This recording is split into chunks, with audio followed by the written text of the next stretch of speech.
Thank you, and now I recognize Senator Kim. Thank you, Chairman. Mr. Isaacman, good to see you again.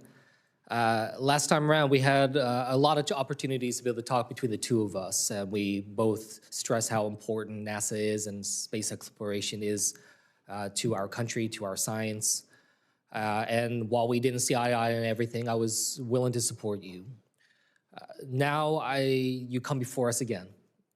And one thing that has come up that is on my mind right now is having seen a document named Project Athena. So I guess I just want to ask you, what is Project Athena, and do you stand by what is in that document?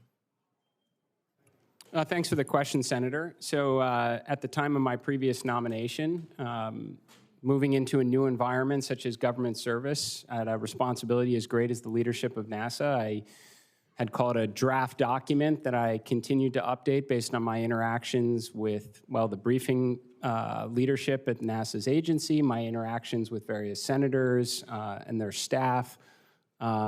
Basically, ideas, thoughts on the direction of the agency, research requests. It was always something that was meant to be refined with actual data should I have been confirmed in it. But I do stand behind everything in the document, even though it was written 7 months ago. I think it was all directionally correct, consistent with prior testimony and my interactions with various senators. So you're the author of the document? I am, Senator. Are you the sole author of the document? I am, Senator. So I guess the challenge that I have is when you came before this committee a couple months ago, actually in response to the chairman, you said to him, quote, "Senator, I have no intention as of now to say that I would cancel any program. I need to, if I'm confirmed to be getting a job, understand where things are at." You know, and what we had talked about is that if you were confirmed that you would go in, you would allow yourself to be in the job before you make these decisions. You would engage with the NASA employees and others. So when I see in Project Athena comments like calling for a reevaluation of sustained lunar presence, I mean, you said to the chairman today that you're committed to Artemis, committed to an enduring presence on the lunar surface, but then you just tell me right now that you stand behind the document and stand behind, I assume, this statement about reevaluating the sustained lunar presence. So I'm just having trouble understanding what to believe. So do you stand by that comment in that line in Project Athena about reevaluating a sustained lunar presence?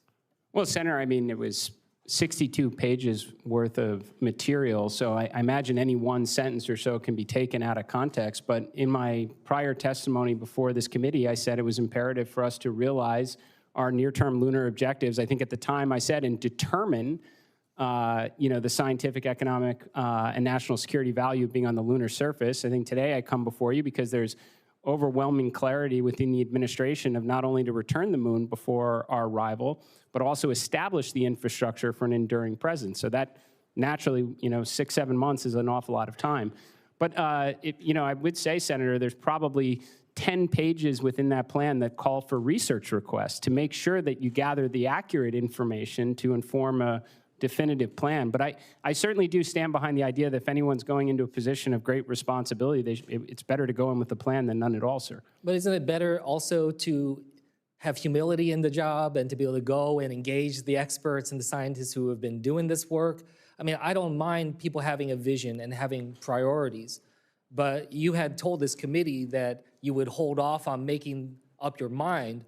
But the document very much came, and I wasn't trying to take anything out of context. I'm giving you the opportunity to explain it. So like, for instance, you responded to a colleague of mine about the importance of climate science and the role that science is playing, NASA is playing in that way. But in the Project Athena, you say, quote, you say NASA should be, quote, taken out of taxpayer-funded climate science business and leave it for academia to determine. That stands in contrast, I feel like, with things that we've heard you say before. So I guess I wanted to ask you, do you stand by that statement of taking NASA out of climate science business? Well, and Senator, first of all, I completely agree with you, by the way. I think humility is an important quality of leadership, and that's why, again, I would say if it's not 10 pages, it could be 20 pages of the 62 that specifically call for research requests from across the associate administrators, the various subject matter experts to inform a definitive plan. That's throughout the entire document. They're Statement very here did not seek a request. It was determinative in saying that it should take out, and also in terms of, laying out cutting of thousands of civil servant positions. So look, I'm out of time. We will follow up. But as I said, I'm trying to be someone who can work together. I think this needs to be bipartisan going forward. But some of what I saw in that document, so in contrast to things that I heard you say before, at least what you have assured me about, it's okay to say that you changed your mind or that you don't agree with everything that you said in that document. I had expected you to say that, but instead when you come here before us today and say that you stand behind what's in that document, that causes us to have further follow-up here to understand what your positions are. And Senator, I would welcome any opportunity to get together, and I would happily talk through anything in that plan or that document and give you the rationale behind it, and I'd welcome your feedback. To do this job is going to absolutely take the cooperation with this committee and the Congress. Thank you for that. And with that, I'll yield back.